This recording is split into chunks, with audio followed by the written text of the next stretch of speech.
Eu quero te convidar a abrir a sua Bíblia no Evangelho de Lucas, capítulo 10. Nós estamos falando sobre o tema Casas de Paz. Eu não sei se você já deu uma olhadinha. Se ainda não deu, dá uma olhada no nosso banner. Nós colocamos um banner lá. Eu estou com a camiseta. Semana passada o pastor Éder também esteve aqui ministrando. E nós temos falado desse tema, as Casas de Paz, já que esse tem se tornado um desafio para a nossa igreja, especialmente nesse mês de março, o mês que vai entrar. Nós estamos desafiados a ter um tempo orando a Deus, clamando pela paz na vida das famílias, a paz pela cidade, a paz nos relacionamentos e em tantas outras situações.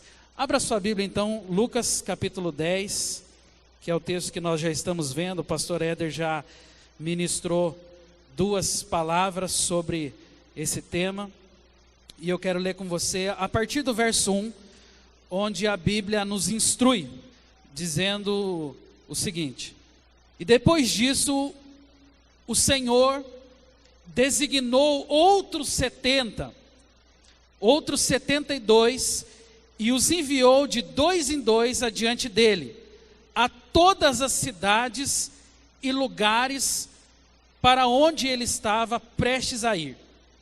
E lhes disse: a colheita é grande, mas os trabalhadores são poucos. Portanto, peçam ao Senhor da colheita que mande trabalhadores para a sua colheita. Vão, eu os estou enviando como cordeiros entre lobos. Não levem bolsa, nem saco de viagem, nem sandálias, e não saúdem a ninguém pelo caminho. Quando vocês entrarem numa casa, digam primeiro: paz a esta casa. Se houver ali um homem de paz, a paz de vocês repousará sobre ele. Senão, ela voltará para vocês. Fiquem naquela casa e comam e bebam o que derem a vocês, pois o trabalhador merece o seu salário. Não fiquem mudando de casa em casa. Eu vou ler novamente o verso 7, que diz assim: fiquem naquela casa e comam e bebam o que derem a vocês, pois o trabalhador merece o seu salário. Não fiquem mudando de casa em casa. Feche os teus olhos mais uma vez, curve a sua cabeça. Nós vamos ter uma palavra de oração, entregando esse momento nas mãos do Senhor.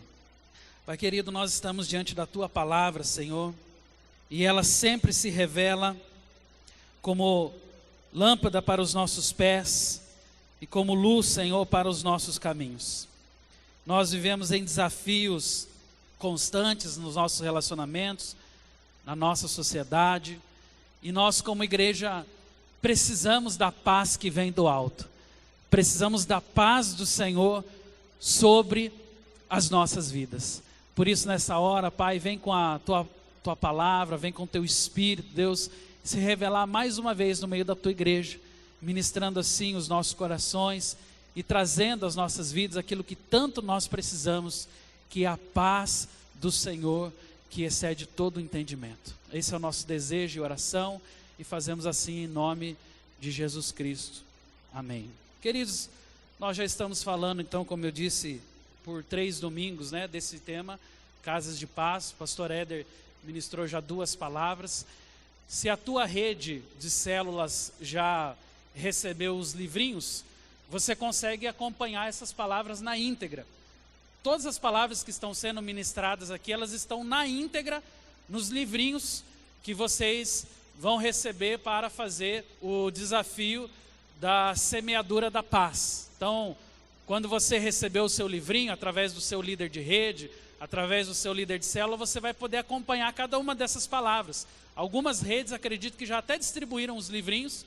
Então, se você já está com o livrinho aí na sua mão, hoje é a palavra número 3, que nós trataremos de um assunto muito pertinente para o estabelecimento das casas de paz.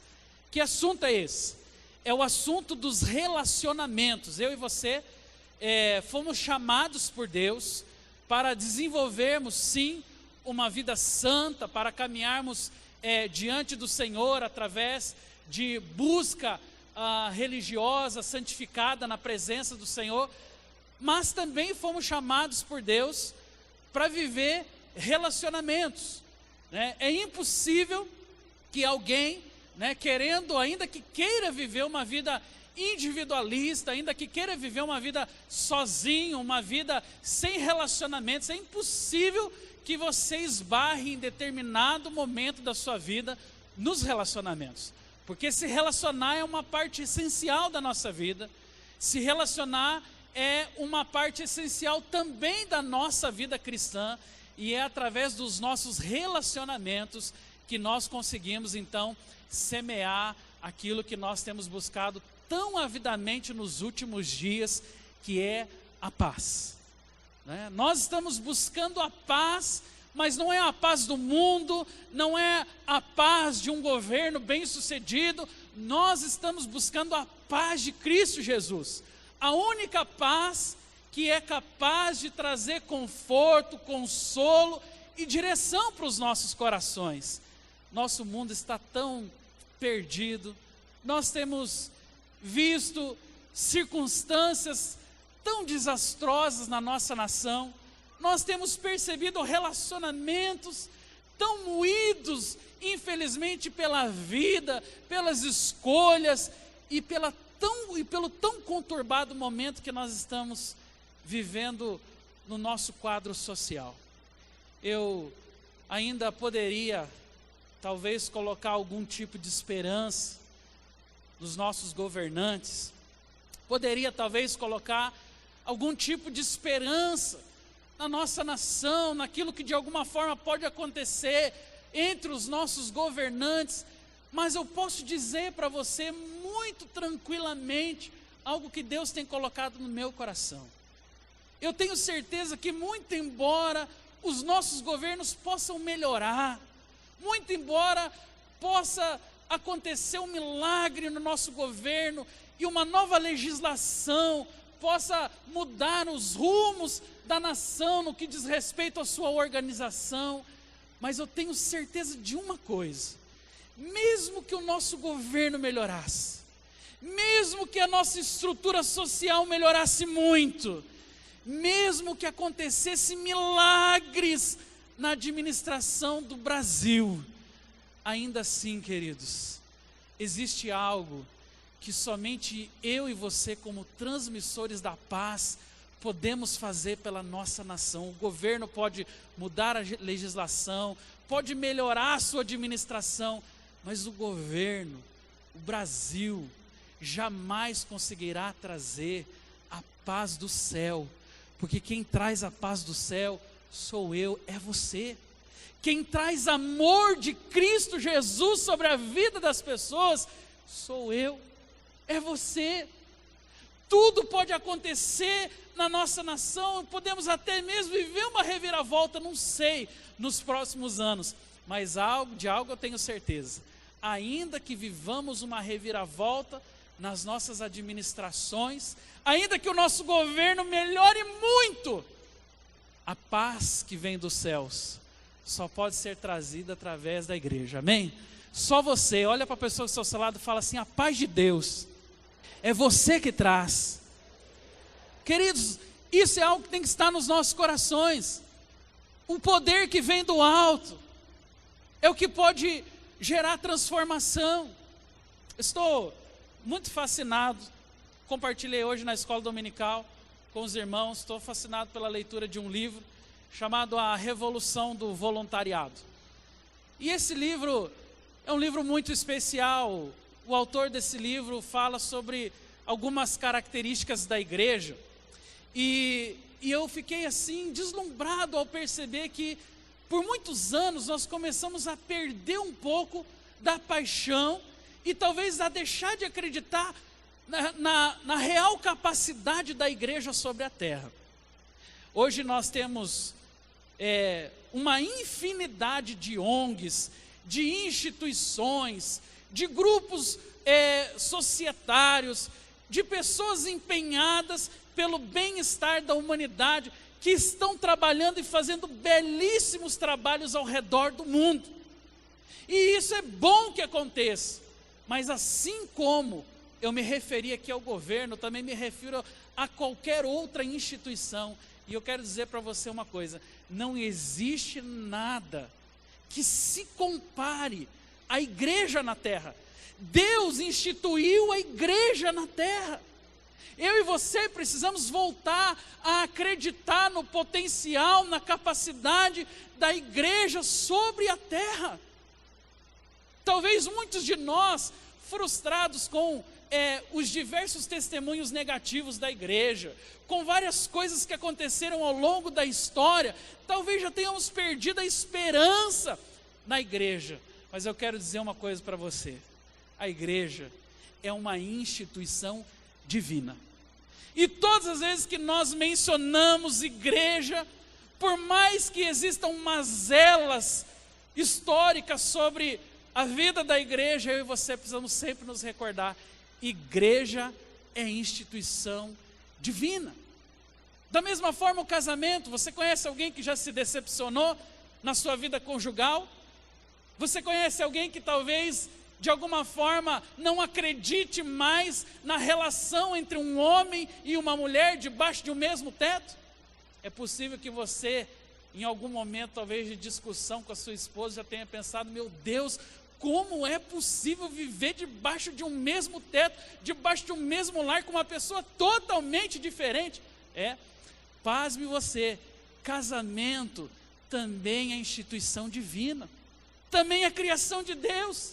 Por mais que você tenha todos os motivos para dizer: ah, mas isso aconteceu, ah, mas isso não dá certo, também é vontade de Deus que os homens, estejam unidos através do matrimônio. Então nós podemos, ao longo do nosso trajeto histórico, ir perdendo a esperança em instituições divinas. Mas eu quero dizer para você, e eu estou realmente fascinado por essa palavra: a igreja, sem dúvida nenhuma, é o que restou nesta geração para que nós possamos fazer uma grande revolução. Quando eu compartilhei com os irmãos hoje pela manhã, algo que eu estou lendo desse livro, A Revolução do Voluntariado, o autor faz uma colocação muito importante. Ele fala assim: não existe sobre a terra nenhuma instituição que se compare com a igreja quando ela funciona bem. E aqui está o detalhe da palavra. Porque a igreja é uma bênção quando ela funciona bem, quando ela faz o que está na palavra. Meus irmãos, quando nós olhamos para textos como esse, que nós estamos desafiando a nós mesmos e a vocês, nós não estamos pegando algo assim do nada. Nós não lemos num jornal que uma estratégia pode dar certo, não. Você tem observado muito claramente o nosso cuidado em sempre olhar para a palavra, o que está nas escrituras, o que o Senhor nos tem mandado fazer, de que forma nós precisamos nos colocar à disposição do Senhor. Então as escrituras têm sido para nós a base para fundamentar a vida da igreja, porque do contrário, meus irmãos, nós podemos sim ter uma grande reunião de pessoas, mas nunca teremos comunhão entre os santos. E há uma diferença muito grande entre você reunir gente dentro de um galpão e você comungar com os santos em Cristo Jesus. Reunião acontece em vários lugares. Amanhã, segunda-feira, várias escolas. Amanhã, segunda-feira, várias empresas vão reunir pessoas dentro de galpões, dentro de prédios. Mas há uma diferença entre esta reunião que está acontecendo agora e reuniões que acontecem no dia de amanhã. Essa reunião tem um objetivo de gerar nos nossos corações comunhão, porque não somos ajuntamento de pessoas, somos uma igreja buscando comunhão, buscando relacionamento. A igreja não pode ser diminuída a ponto de ser observada apenas como uma grande instituição. Queira Deus que nossa imagem, que o nosso testemunho por aí afora seja de um grupo de pessoas que conhece, adora e busca a presença de Deus. Porque não há outro caminho, meus irmãos, para que nós possamos fazer a diferença no meio dessa sociedade, senão nos unindo, comungando da mesma presença da palavra de Cristo e saindo e levando o amor àquelas pessoas que tanto precisam. No texto que nós acabamos de ler, o maior desafio que aqueles 70 ou aqueles 72, como algumas traduções trazem, eles tinham, não era apenas o desafio de implantar um novo lar, uma nova casa de paz. O maior desafio não era só achar uma família, achar um grupo de pessoas que estavam sem paz, para poder ali levar a paz. O maior desafio que aqueles homens tiveram junto com Jesus foi estabelecer um relacionamento intenso com as pessoas.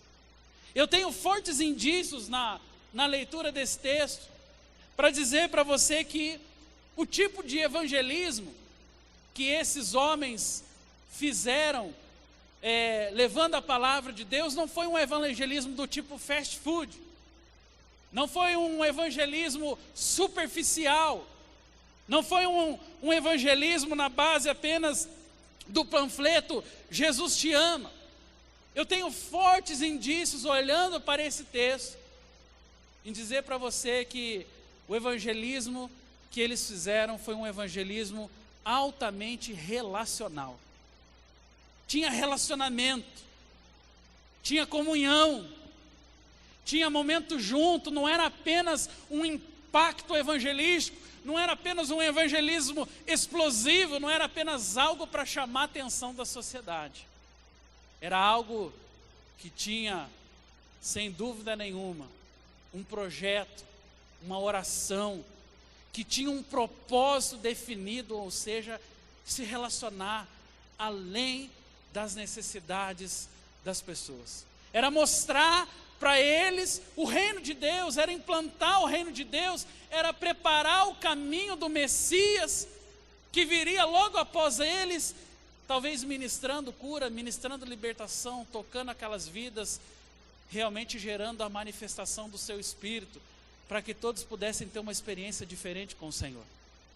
Então o que nós vemos na palavra de Deus é sem dúvida algo que nos chama a atenção. Estabelecer um relacionamento sólido com as pessoas é um papel da igreja. Eu queria que você, olhando aí para a sua Bíblia, lá no versículo de número 7, observasse comigo algumas direções que o texto nos dá sobre essa questão dos relacionamentos. O versículo 7 diz assim: fiquem naquela casa, comam e bebam o que derem a vocês, pois o trabalhador merece o seu salário. Não fiquem mudando do que diz aí? De casa em casa. Não fiquem mudando de casa em casa. Olha só, Jesus estava desafiando aqui os discípulos a estender o seu relacionamento com aquelas pessoas, não mudando toda hora de casa. Veja, os discípulos não estavam apenas vendendo um produto. Os discípulos não estavam tentando formar uma lista de clientes para que possivelmente em outros momentos eles pudessem retornar e vender o seu produto. Não. Os discípulos estavam recebendo um desafio de Jesus. Que desafio era esse? Estabeleçam relacionamentos. Vá além da necessidade superficial das pessoas.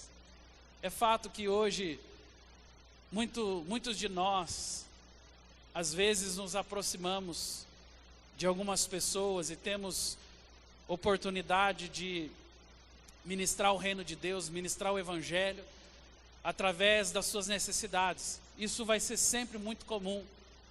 Mas veja que Jesus, ele não estava apenas olhando para a necessidade. Se você fizer uma observação bem acurada do texto, você vai entender que Jesus estava indo muito além das necessidades de cura, de libertação, de necessidades financeiras, como nós temos visto na sociedade dos nossos dias. É bem provável que alguns de nós possamos olhar e dizer: ah, pastor, eu sei de uma pessoa que está está desempregado e precisa receber Jesus na sua casa. É verdade. Assim o desempregado, assim o doente, assim o possesso e tantas outras situações que nós temos do quadro e da realidade humana. Porém, Jesus estava querendo desafiar os discípulos a ir um pouco além da realidade humana, a ir um pouco além da cura, a ir um pouco além da libertação, a ir um pouco além das suas necessidades. Porque o fariseu, ele muitas vezes, para poder cumprir o papel religioso dele, ele é capaz sim de ir lá, entregar uma cesta básica, né, ou dar alguma ajuda financeira para uma pessoa, mas eu penso, meus irmãos, que o desafio de Jesus era muito além do que olhar apenas para as necessidades físicas, econômicas daquelas pessoas.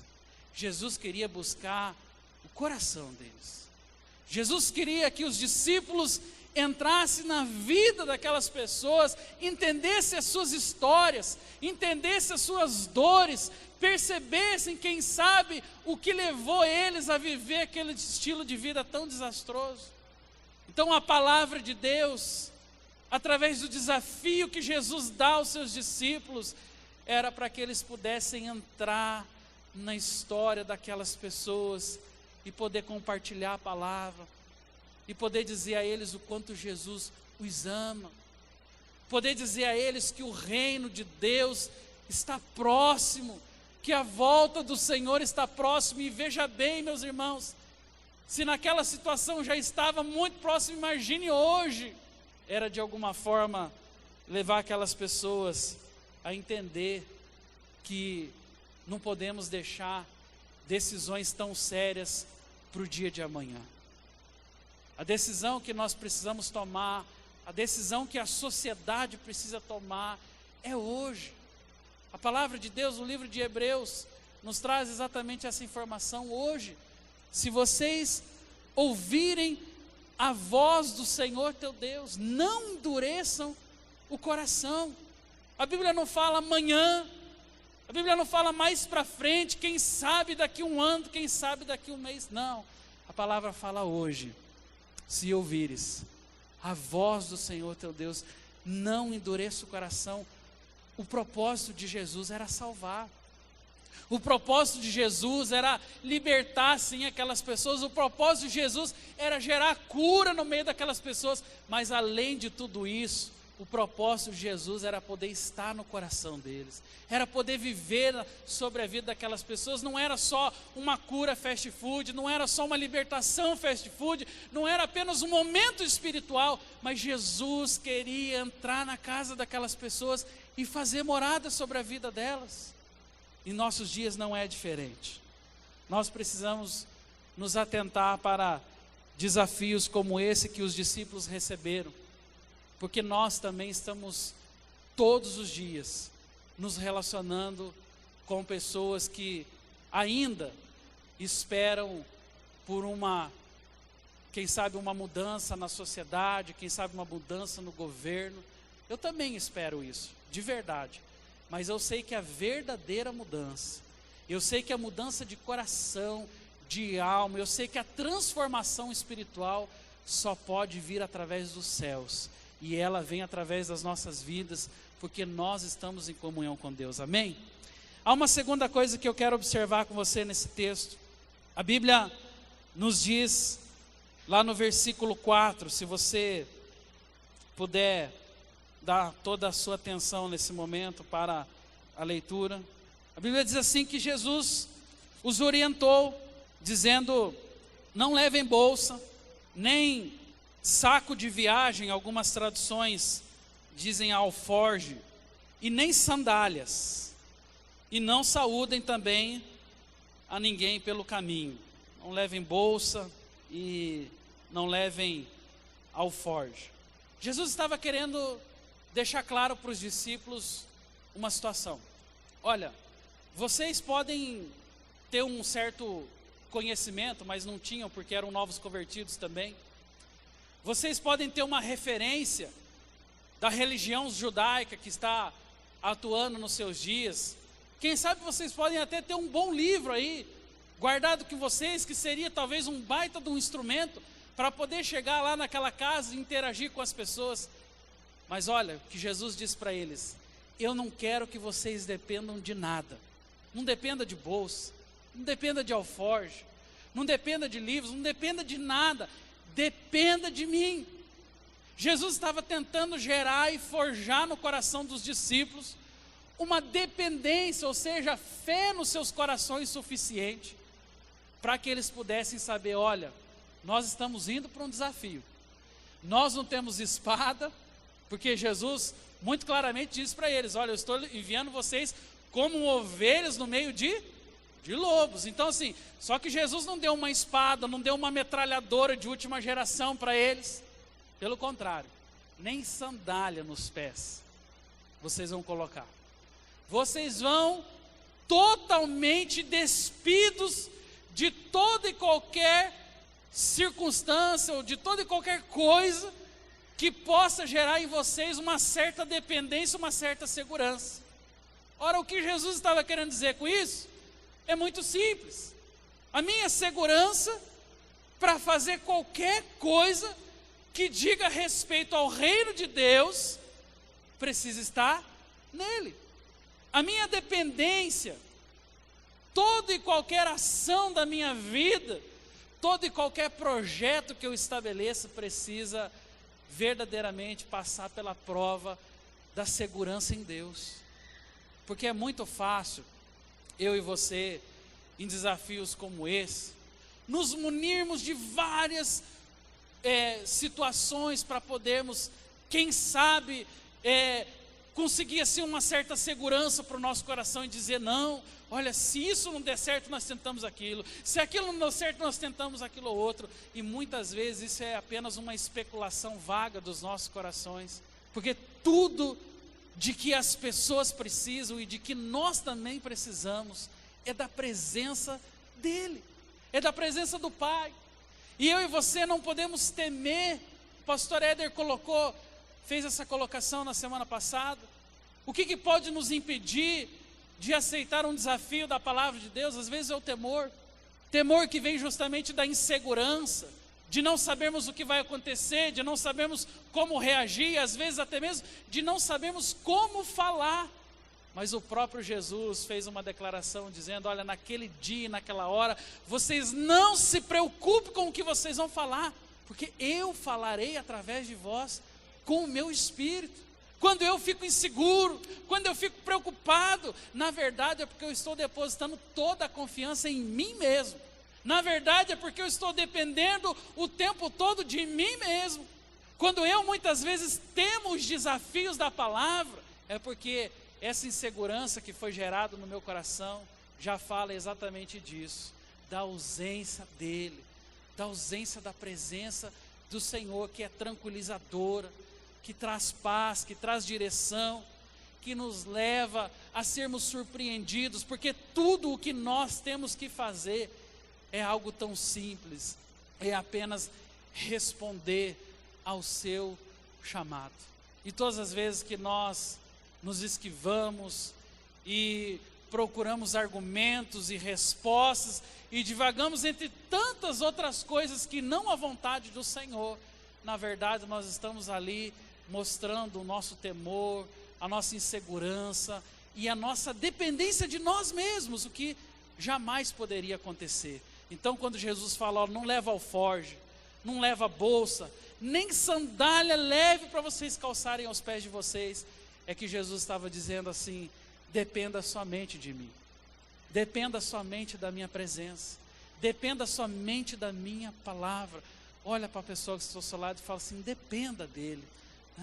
A palavra de Deus, ela nos leva o tempo todo a pensar que talvez Jesus estivesse prestes a ver algo novo em meio aos discípulos.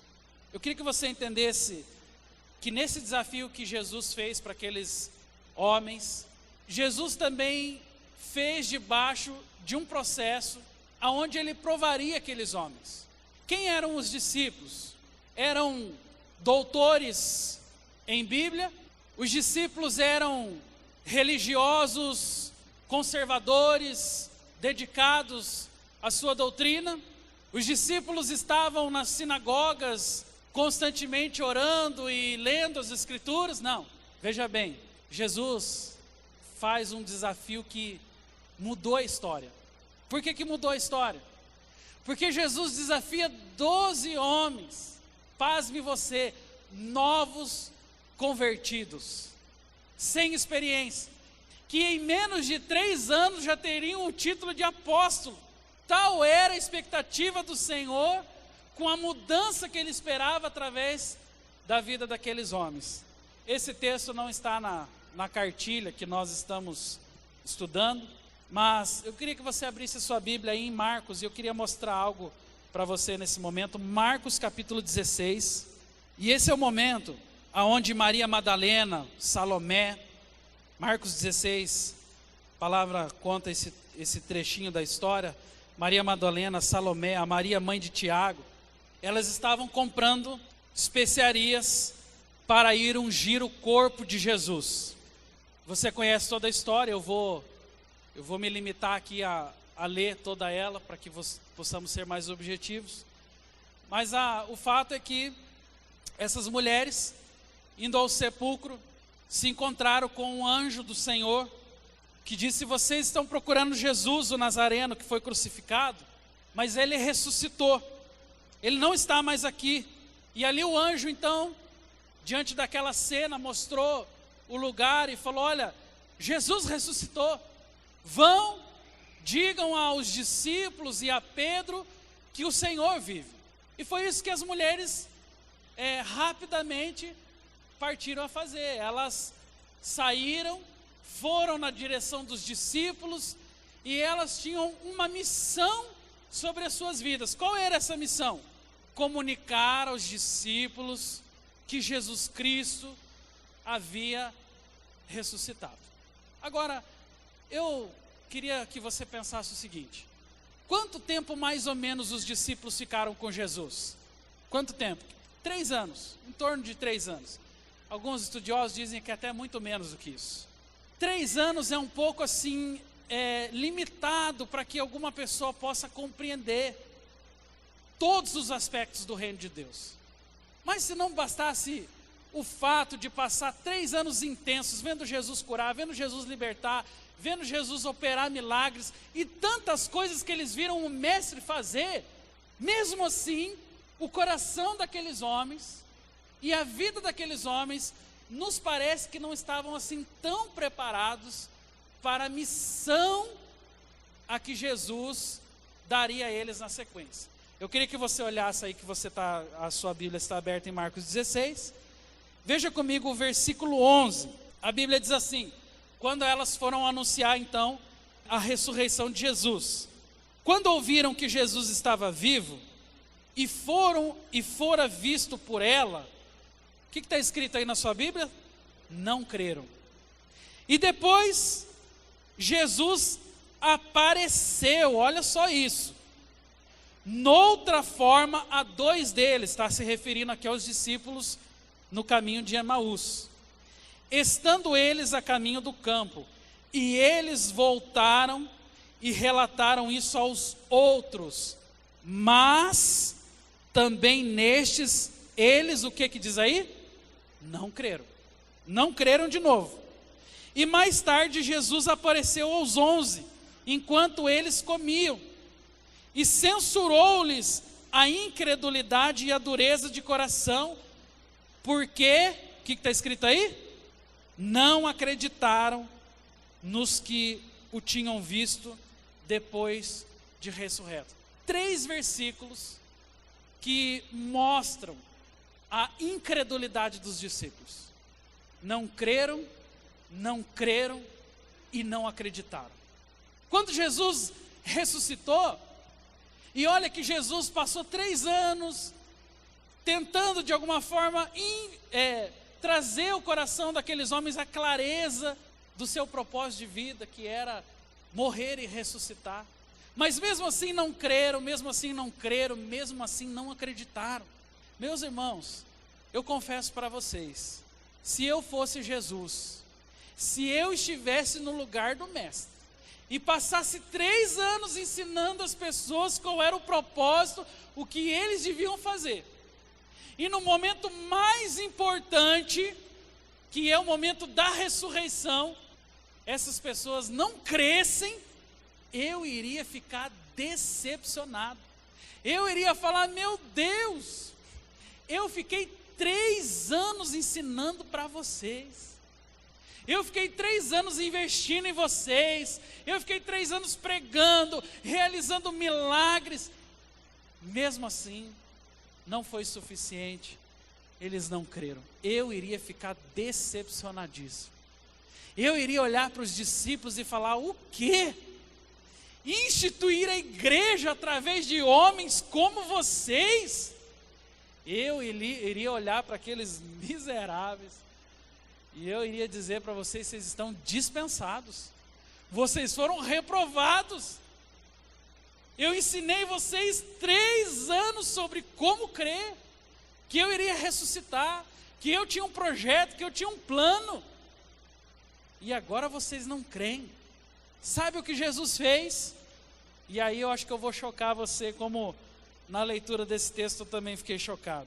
Continue lendo o texto nos versos 15 e 16. A história terminou aqui no 14, no verso 14. E depois começa o verso 15 e o verso 16. Olha só, para você poder assim se inteirar um pouco melhor, o verso de número 14, ele fala assim: apareceu aos 11, estando eles assentados juntamente, lançou-lhes o rosto a sua incredulidade e dureza de coração, por não haverem crido. Olha só, até o verso 14, ainda estava escrito aqui, eles não criam, eram incrédulos. E no verso 15, verso 16, olha o que Jesus faz. E disse-lhes: ide por todo o mundo. Fazer o quê? Meu irmão, você consegue perceber a dissonância? Como que o incrédulo, o não crente, vai por todo o mundo e prega o evangelho a toda criatura? Quem crer e for batizado, a minha pergunta é: se eles não criam, como assim quem crer e for batizado?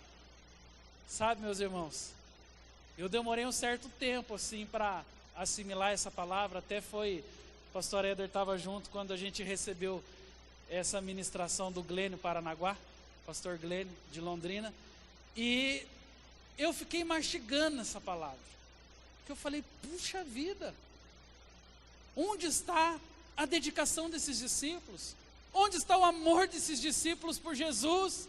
Onde está todo o aprendizado? Onde está tudo aquilo que eles observaram através dos atos milagrosos? Meus irmãos, Jesus parecia ser louco ao desafiar um bando de incrédulos para uma missão tão nobre como a missão de pregar o evangelho a toda criatura. Mas aqui eu quero voltar naquele tema da dependência e dizer para você mais uma vez que não é pela nossa capacidade intelectual, não é pela nossa experiência, não é pela quantidade de informações, sabe? Ninguém melhor do que Jesus para dizer isso para os nossos corações. Porque todas as vezes que eu penso sobre a eficácia do evangelho, a minha mente carnal e humana está pensando na capacidade, nos dons, nos talentos, está pensando em colocar à disposição de Deus aquilo que eu tenho de melhor. E quando você começa a olhar para a palavra, você começa a ver que é justamente o contrário. Por exemplo, Moisés, quando estava lá no Egito, quando ele tinha toda aquela pompa de rei, de governador, ele não chamava tanto a atenção de Deus, do que quando ele sai do deserto, dizendo: quem sou eu? Não sei nem falar, eu sou pesado de língua. E no dia que ele descobre que ele não era nada, é o dia que Deus descobre ele. É assim conosco. Quando a gente descobre que nós não temos nada, não temos experiência, não temos bagagem, não somos suficientemente capazes, esse é o melhor dia das nossas vidas. Porque o dia que nós nos basearmos naquilo que nós temos, naquilo que nós somos, na nossa vaga experiência como cristãos, para fazer a obra de Deus, queridos, isso é o pior dia das nossas vidas. Porque isso gera em nós algo chamado independência. E independência é tudo que o nosso Senhor não quer. Eu e você somos seres dependentes. Eu não posso fazer nada construindo a minha independência. Às vezes eu tenho a impressão que o nosso currículo, pastor, eu já frequento 15 anos a escola dominical. Eu já fiz todos os módulos, todos os avançados. Pastor, eu já passei por todos os processos. Meus irmãos, às vezes nós nos enchemos disso, como se isso fosse a aprovação para que pudéssemos ser usados por Deus. Eu quero dizer para você que não existe nada mais poderoso para ser usado por Deus do que algo chamado disponibilidade. Quem Deus usa? O talentoso, o experiente, aquele com um currículo vasto de situações aonde ele já cresceu. Não, ele usa o disponível, aquele que é capaz de, como Isaías lá no capítulo 6, Senhor, eu estou no meio de um povo de impuros lábios, né? Estou no meio de uma nação que está corrompida, mas mesmo assim, Senhor, eis-me aqui, me usa. Você acha que Isaías estava naquele momento preocupado em dizer: olha, o meu currículo espiritual é esse, eu sou profeta, eu sou filho de profeta, ou na minha geração tem um monte de profetas? Não. Isaías, com toda a capacidade que ele tinha para ser usado por Deus, ele chega tremendo diante do Senhor, fala: eu sou um impuro, habito no meio de um povo de impuros lábios. Mas aqui está o grande segredo. Quando você descobre: eu não sou ninguém, esse é o melhor dia da sua vida, porque aí Jesus te descobre. Quando nós nos esvaziamos de nós mesmos, da nossa autossuficiência, das nossas capacidades, então é o dia que o Senhor fala: aqui eu posso habitar, porque aqui é dependente, aqui tem prazer em fazer, aqui tem alegria do chamado. Eu quero já convidar o nosso ministério de louvor para vir aqui no altar, e eu quero finalizar lendo com você o versículo 16 de Lucas 10, onde a palavra, eu vou ler o versículo 16 e o versículo 17. A Bíblia diz assim, que aqueles discípulos, os 72, voltaram alegres e disseram: Senhor, até os demônios se submetem a nós em teu, o que diz aí? Em teu nome. Os discípulos estavam aqui reconhecendo algo muito poderoso. Veja, eles saem para uma missão e eles têm momentos sim de, talvez de temor, de insegurança, mas quando eles encontram um cerne da vontade de Deus, algo extraordinário acontece. A Bíblia fala que eles voltam como crianças, alegres, felizes, pela realização de um ato. Até os demônios se submetem a nós. E eles podiam terminar aqui: até os demônios se submetem a nós. Mas não, a Bíblia fala: eles se submetem a nós em teu nome. Não é no nome do fulano de tal, do profeta tal, não, é no nome de Jesus. Os discípulos compreenderam que o poder, a graça, a eficácia de uma ação evangelística vem do alto. Não é fruto de capacidade humana, não é autossuficiência, não é excesso de talentos, de dons, não. É dependência. É a capacidade de dizer: Senhor, eu não sou nada, não sou ninguém, mas eis-me aqui e me usa. Faça a tua vontade. Os discípulos descobriram que estava no coração do Pai, que era depender do Senhor. Então, felizes e alegres, eles começam a regozijar-se e dizer: os demônios se submetem a nós. No verso 16, a palavra de Deus fala do momento que Jesus aconselha eles, dizendo: olha, quem ouve a mim, quem ouvir vocês, a mim me ouve. Quem rejeitar a vocês, a mim me rejeita.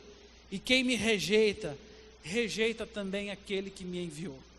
Jesus estava deixando claro para eles o seguinte: olha, podem ir, vão sem medo, porque se alguém rejeitar vocês, não fique preocupado. Eles não estão de fato rejeitando vocês, eles estão me rejeitando. Então, a segurança que Jesus estava gerando no coração daqueles homens era sem dúvida nenhuma para que eles soubessem: nós precisamos depender do Senhor. Eu queria finalizar esse momento dizendo para você: eu não sei onde você tem colocado as suas motivações, eu não sei de onde você tem buscado as tuas forças, eu não sei como você tem encarado os teus medos, os teus desafios, eu não sei de que forma você pretende cumprir o chamado do Senhor, mas eu queria deixar um conselho para você nessa noite. A primeira e melhor forma de você ser usado por Deus é despojando-se de si mesmo, é deixando tudo no altar do Senhor, é se entregando a Ele, tendo coragem de dizer: Senhor, eu não sou nada sem a tua graça, eu não sou nada sem o teu amor, Senhor, eu estou aqui justamente porque sou dependente do Senhor, porque eu sem a tua presença não consigo realizar e fazer nada. Então esse é o momento que o Senhor vai descobrir o teu coração, esse é o momento que o Senhor vai trazer paz para a tua vida, esse é o momento que o Senhor vai desafiar você a viver o sobrenatural, o extraordinário, que é depender dEle, tão somente dEle. Então hoje, eu queria fazer um desafio de altar para você. Eu queria que esse altar servisse para as nossas vidas, como um meio de reconhecer diante de Deus: eu não sou nada, Senhor. Senhor, eu estou aqui para dizer que toda a minha autossuficiência, toda a minha vaidade, todo o meu orgulho, toda a minha arrogância, tudo aquilo que de alguma forma possa demonstrar a força humana em mim, eu estou entregando nesse altar, e eu estou dizendo: Senhor, eu quero depender de Ti. Em todas as áreas da minha vida, na vida financeira eu quero depender, nos meus relacionamentos eu quero depender, na minha família eu quero depender, na minha profissão eu quero depender, em todas as áreas da minha vida eu quero ser um dependente do Senhor. Saia do seu lugar e venha aqui para esse altar nessa hora, se você quer entregar a sua vida e reconhecer a dependência do Senhor. Uma canção estará nessa hora sendo entoada, e eu quero desafiar você a entrega no altar do Senhor tudo que você é, tudo que você construiu até hoje. Vem dizer para Ele: Senhor, eu só dependo de Ti. Vem dizer para o Senhor que o seu coração está entregue na presença dEle, e que não há nada que possa substituí-lo, não há nada que possa se colocar no lugar do Senhor na sua vida. Deixa Ele ser Deus sobre a tua história, deixa Ele ser Deus sobre a tua vida, deixa Ele ser Deus sobre a tua caminhada, deixa Ele ser Deus sobre os teus desafios. Somente entregue, somente coloque no altar, somente diga: Senhor, eu dependo de Ti, Senhor, eu dependo da Tua promessa, eu dependo da Tua palavra, eu dependo do Teu agir. O Senhor é tudo para mim, ó Pai, e eu não quero fazer nada que não tenha o aval do Senhor sobre a minha vida, venha para esse altar dizer isso para Ele. Venha dizer: Senhor, eu estou aqui na condição de alguém que precisa, na condição de alguém que depende, na condição de alguém que quer viver uma vida segundo a sua vontade. Diga isso para Ele, vai dizendo isso para Ele, vá declarando, vai deixando que toda resistência, toda autossuficiência, vá deixando toda vaidade, todo orgulho, toda arrogância, tudo aquilo que tira você da dependência do Senhor hoje. Não leve alforje, não leve bolsa, não leve sandália, não leve nada, somente leve a presença de Jesus Cristo sobre a sua vida, e você verá o extraordinário de Deus acontecer, porque naquele dia e naquela hora vocês não saberão o que dizer, mas eu falarei por vós.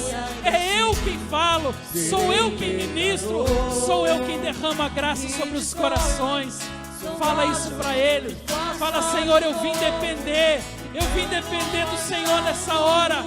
Oh Jesus, vem sobre o teu povo agora, ó Pai.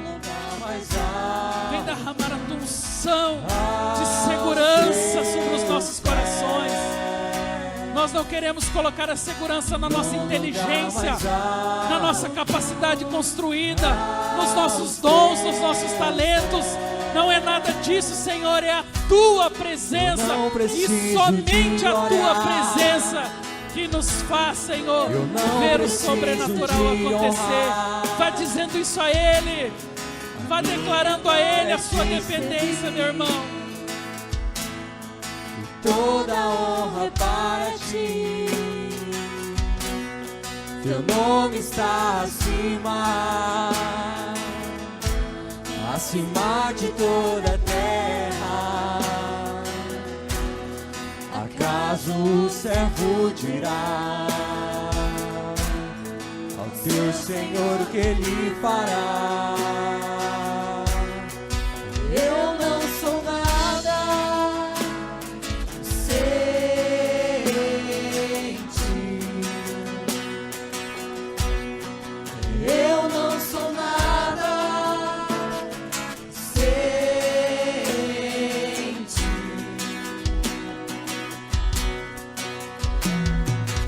É tanto orgulho, o homem está cego e não vê que é tão pequeno. Eu posso chegar onde ninguém chegou e ainda assim serei pecador. Me destrói, sou vaso, me faça de novo, me põe no mais alto lugar, no lugar mais alto, aos teus pés, no lugar mais alto, aos teus pés, no lugar mais alto, aos teus pés. Eu não preciso de honrar, eu não preciso de honrar. Pai, nessa hora nós queremos entregar nesse altar Glória é te servir. as nossas vidas. Toda Pai, eu honra quero nessa para hora ti. declarar que esse altar, Teu nome está nesse momento, Senhor, ele está servindo como símbolo toda a terra. de uma verdadeira entrega e dependência do Senhor. Servo dirá, Quantas vezes na nossa vida nós tentamos fazer pelas nossas próprias forças, Senhor? Quantas vezes na nossa história nós nos respaldamos, Senhor, daquilo que nós temos, daquilo que nós conquistamos? Quantas vezes, Senhor, nós somamos a nossa arrogância com a nossa vaidade e tentamos desbravar a vida na força do braço, na força da inteligência, na força das conquistas, na autossuficiência humana. Quem somos nós, Senhor? A tua palavra mesmo diz que do pó nós viemos e ao pó nós voltaremos. A tua palavra o tempo todo nos leva a pensar sobre uma total dependência do Senhor. Nós não queremos apenas depender na vida espiritual, nós queremos depender em tudo, Senhor. Tira a independência forjada dos nossos corações, tira a autossuficiência, tira a arrogância. Nos faz, ó Deus, perceber quanto nós precisamos de Ti, da Tua palavra. Nos faz perceber o quão incompleto nós somos quando não temos o Teu amor, quando não temos a atuação da Tua graça. Que essa noite, Senhor, sirva como um despertamento, para que nós possamos, ó Deus, aceitar o desafio de sermos semeadores da paz. Não porque temos algo humano a oferecer, não porque estamos na igreja há muitos anos, não porque conhecemos a palavra, não porque vamos à escola dominical, mas porque nós dependemos do Senhor, e porque o Teu amor me constrange ao ponto de me sentir o tempo todo desafiado a fazer o melhor para o Senhor, a fazer o melhor para o meu Deus. Por isso eu quero profetizar sobre esses meus irmãos que estão aqui comigo, Senhor. Nós somos vaso na mão do oleiro, e nós queremos ser instrumentos do Senhor para esta geração. Nós queremos ser os portadores do amor, da graça e da esperança que esse mundo precisa. Pai, pela Tua misericórdia, assim como o Senhor usou aqueles discípulos inexperientes e incrédulos, pela Sua misericórdia eu quero profetizar, usa as nossas vidas também, Senhor, mesmo nas nossas limitações, mesmo nas nossas lutas, mesmo nas adversidades. Pai, aqui tem um povo se entregando ao Senhor e reconhecendo que só Jesus Cristo é o Senhor das suas vidas. Pai, nós precisamos disso.